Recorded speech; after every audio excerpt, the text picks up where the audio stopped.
नमस्कार दोस्तों, अगर आप स्टॉक मार्केट सीख रहे हैं तो आपने लॉन्ग टर्म इन्वेस्टिंग और शॉर्ट टर्म इन्वेस्टिंग के बारे में ज़रूर सुना होगा।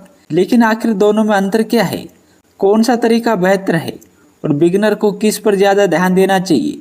आज की इस वीडियो में आपको लॉन्ग टर्म इन्वेस्टिंग और शॉर्ट टर्म इन्वेस्टिंग की पूरी जानकारी आसान भाषा में समझाने वाला हूँ। तो चलिए वीडियो को शुरू करते हैं। इससे पहले अगर आपने वीडियो को लाइक और चैनल को सब्सक्राइब नहीं किया है तो प्लीज़ सब्सक्राइब जरूर कर लीजिएगा। सबसे पहले जानते हैं लॉन्ग टर्म इन्वेस्टिंग क्या होती है। दोस्तों, जब कोई निवेशक किसी अच्छी कंपनी में कई सालों के लिए निवेश करता है तो उसे लॉन्ग टर्म इन्वेस्टिंग कहा जाता है। यह अवधि 3 साल, 5 साल, 10 साल या उससे ज़्यादा की हो सकती है। लॉन्ग टर्म इन्वेस्टर आमतौर पर कंपनी के बिजनेस और भविष्य की ग्रोथ पर ध्यान देते हैं। उसके बाद बात करें शॉर्ट टर्म इन्वेस्टिंग क्या होती है। जब कोई निवेशक कुछ दिनों या हफ्तों या महीनों के लिए निवेश करता है तो उसे शॉर्ट टर्म इन्वेस्टिंग कहा जाता है। यह लोग कम समय में रिटर्न पाने की कोशिश करते हैं। चलिए अब इसे आसान उदाहरण से समझते हैं। मान लीजिए 2 दोस्त हैं। पहला दोस्त 10 साल के लिए निवेश करता है जबकि दूसरा दोस्त 2 महीने बाद पैसा निकालना चाहता है। इसलिए पहला दोस्त लॉन्ग टर्म इन्वेस्टर है जबकि दूसरा शॉर्ट टर्म इन्वेस्टर है। अब चलिए दोनों के फायदे के बारे में बात करते हैं।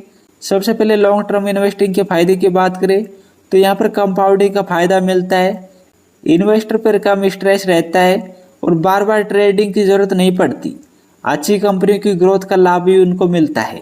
जबकि शॉर्ट टर्म इन्वेस्टिंग के फायदे की बात करें तो उन्हें जल्दी रिजल्ट देखने को मिलता है और वो मार्केट अपॉर्चुनिटीज का फायदा भी उठा सकते हैं। लेकिन दोस्तों, इसकी विपरीत भी हो सकता है।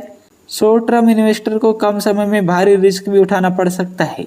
इसलिए दोनों में रिवार्ड की बात करें तो रिवार्ड तो भले ही लॉन्ग टर्म इन्वेस्टमेंट में कम मिलता हो, लेकिन शॉर्ट टर्म इन्वेस्टमेंट में जितना ज़्यादा रिवार्ड मिल सकता है उतना ही ज़्यादा आपको नुकसान भी हो सकता है और प्रॉफिट की जगह लॉस भी झेलना पड़ सकता है। अगर आप स्टॉक मार्केट में बिगनर है तो आपके लिए क्या करना बेहतर है, चलिए जानते हैं।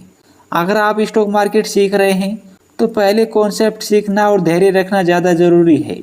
हर किसी की फाइनेंशियल सिचुएशन अलग होती है, इसलिए फैसला अपनी ज़रूरत और समझ के अनुसार लेना चाहिए।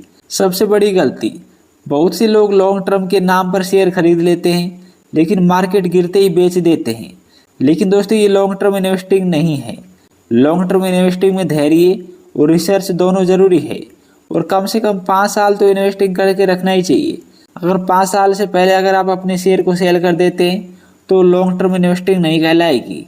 इसलिए दोस्तों, लॉन्ग टर्म के लिए कम से कम 5 साल आपको किसी स्टॉक में लॉन्ग टर्म के लिए इन्वेस्ट करना चाहिए, तभी आपको अच्छा रिजल्ट देखने को मिल सकता है। क्योंकि उसके बाद आपको कंपाउंडिंग का भी ग्रोथ देखने को मिलेगी और कंपाउंडिंग के साथ आपको अच्छा रिजल्ट देखने को मिलेगा। इसलिए अगर आप अपने प्रॉफिट पर प्रॉफिट चाहते हैं और कंपाउंडिंग का अच्छा लाभ उठाना चाहते हैं तो आपको हमेशा लॉन्ग टर्म इन्वेस्टमेंट पर ध्यान देना चाहिए और कम से कम 5-10 सालों के लिए इन्वेस्टमेंट करना चाहिए। और आप बिगिनर हैं तो उसके लिए तो सबसे अच्छी बात यही होगी कि आप अच्छी कंपनी में निवेश करें और लॉन्ग टर्म के लिए उसे छोड़ दें, तभी आपको अच्छा रिजल्ट देखने को मिलेगा। सो दोस्तों, आज की इस वीडियो में हमने सीखा कि लॉन्ग टर्म और शॉर्ट टर्म इन्वेस्टिंग क्या होती है। दोनों में अंतर भी हमने आपको बताई और हमने आपको इसके दोनों के फायदे और नुकसान के बारे में बताया है और बिगिनर्स को क्या समझना चाहिए और क्या करना चाहिए इसके बारे में हमने आपको इस वीडियो में बताया है। अगर आपको ये वीडियो पसंद आई हो तो प्लीज़ चैनल को सब्सक्राइब कीजिएगा।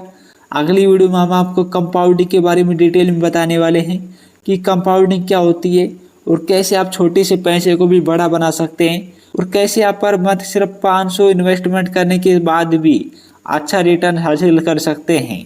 तो इसके बारे में, कंपाउंडिंग के बारे में अपन डिटेल में जानने वाले हैं नेक्स्ट वीडियो में। इसके लिए आपको चैनल को सब्सक्राइब करना ज़रूरी है। तो चलिए मिलते हैं आपके नेक्स्ट वीडियो में। धन्यवाद।